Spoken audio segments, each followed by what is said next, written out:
I woke up to the news that US President Donald Trump just dropped a bombshell, a universal 10% tariff on all imports to America, with certain countries facing even higher rates.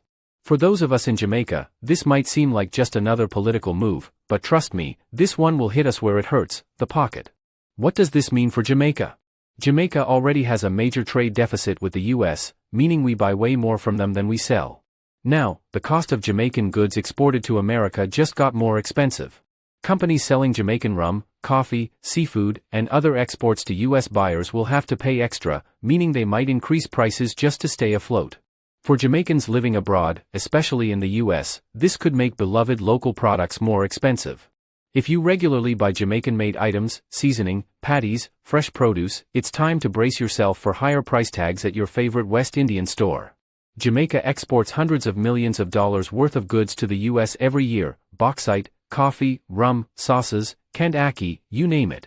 With this new tariff, these products will cost more for US buyers. That could mean fewer American importers will want them, which could hurt Jamaican businesses and even lead to job losses at home. If our exports take a hit, that gap could widen, affecting the economy. And let's not forget, when foreign exchange earnings drop, it could put pressure on the Jamaican dollar, making life even more expensive locally. On our end in Jamaica, businesses relying on US imports could raise their prices to cover costs. Electronics, foreign foods, even vehicles could all see a jump in price. With the Jamaican dollar already under pressure, this tariff could squeeze wallet even tighter.